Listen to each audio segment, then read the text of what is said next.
A few months ago, I posted something on TikTok that sparked a huge discussion. The same question kept coming up: is Italy's dolce vita real or just a beautifully packaged illusion? It happens so fast. You are sitting on a sunlit terrazza with an Aperol Spritz in hand, and suddenly you start thinking, should we move to Italy? Should I move here? Maybe we should move here? I mean, yeah. So I have a feeling, I had a little prophecy that we should have a drink right there. And then we should buy a house here. Just because we could have this every day if we lived here, you know? One perfect evening and Italy feels like the answer to everything. And honestly, I get it. Italy has been romanticized for centuries. Through movies, books, then social media, through this idea that life here is perfect and effortless. But when you actually live here, this picture starts to slowly fade. Hi, I'm Vlada. I moved to Italy 6 years ago. Not just for La Dolce Vita, but to get my degree. Yet, even then, I couldn't help but fall into the same illusion. At first, everything felt like a movie, but then things began to shift. So I started asking myself, why do we idealize Italy so much? And how does this romanticized image really affect people who live here? And what happens when the country you move to isn't the one you imagined? Let's talk about it. Psychologists call this vacation effect, when the place feels so perfect because you experience it without the real-world responsibilities. Our brains are wired to believe the dream. When we see someone drinking wine on a sunlit terrazza, we don't just watch, we project. We fill in the gaps with our own desires, ignoring anything that doesn't fit the fantasy. This is called confirmation bias, our tendency to seek out and believe the information that aligns with what we want to be true. And Italy's romanticized image is not something new. Actually, it's been cultivated for centuries. Wealthy Europeans in the 18th century embarked on a grand tour, seeking for inspiration in Italian culture, art, and architecture. The 1960 movie La Dolce Vita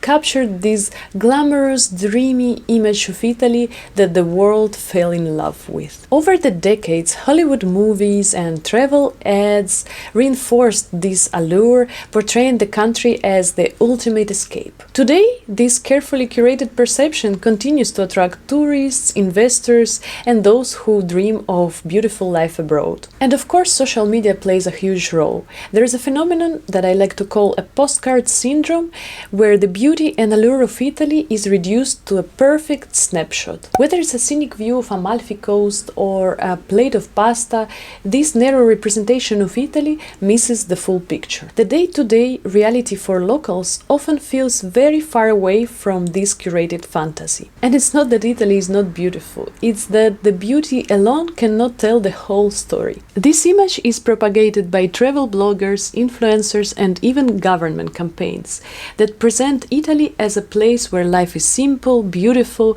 and luxurious. Just think about the last time you saw this video where someone quits their job and moves to charming Italian village. Didn't it make you wonder, could I do this too? But the reality is far more complicated.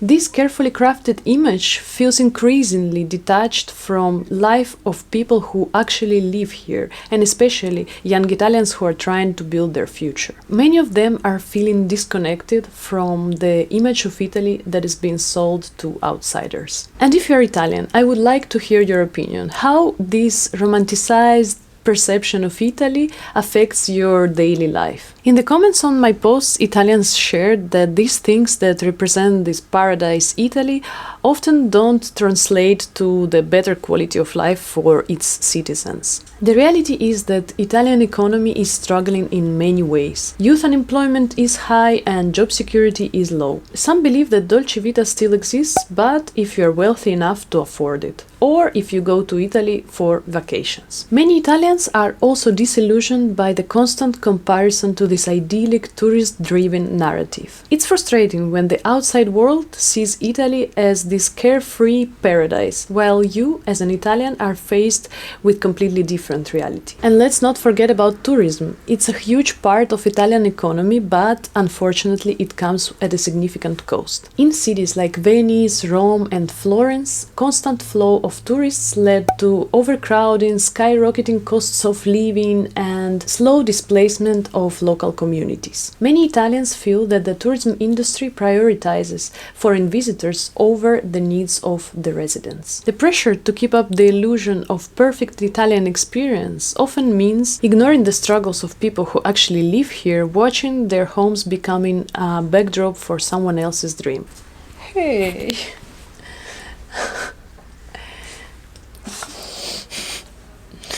Hello. Okay. Good, are you gonna let me record the video? You allow me to record now, yeah?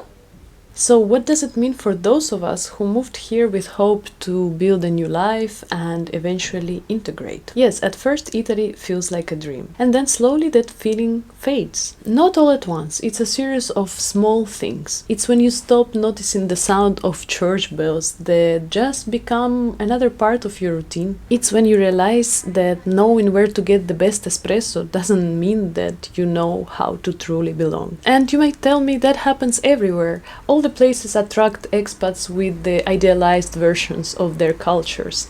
Think of Paris or New York or Bali, and yet there is something unique about Italy's allure. While other countries also have their own myths, Italian dolce vita has been so deeply embedded in pop culture for centuries that it can set up unrealistic expectations that might be not as strong elsewhere. That doesn't mean that expats in other countries don't face challenges, but in Italy, the dream versus reality might be a bit more jarring for those who haven't done enough research. And for a lot of people, this is the hardest part. Not the language barrier, not the job search, not even the paperwork. It's a quiet realization that the image of Italy that you once carried in your head doesn't exist, and it maybe never did. Some hit this point and feel let down. They leave convinced that Italy wasn't what they thought. But others, those who stay, they go through something else. They stop thinking that Italy has to match this dream they created before coming here. And instead, they start to meet Italy where it is. They let go of the idea that this country will ever give them belonging, because let's be honest, it won't. And it's completely fine, because you don't need to become Italian.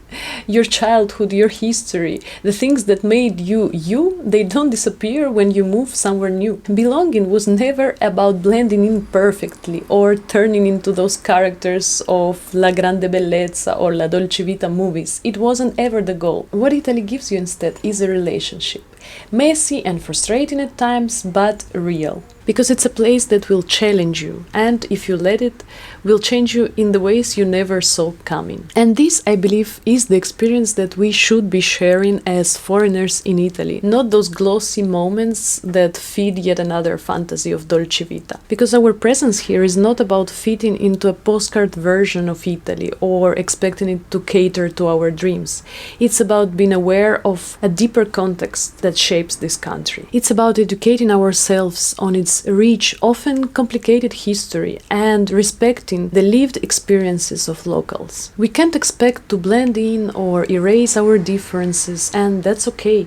True connection comes from understanding, not trying to merge into a version of Italy that doesn't exist. And if we really want to experience Italy, we should look beyond the tourist hotspots. There are countless hidden gems in this country that offer more authentic, meaningful experience if you're open to finding them. It's about engaging with Italy's layers, with all its beauty and all its struggles, rather than spreading this one-dimensional Dolce Vita vision. And now I want to hear your opinion. What do you think? Let's talk in the comments. And see you in the next video. Ciao!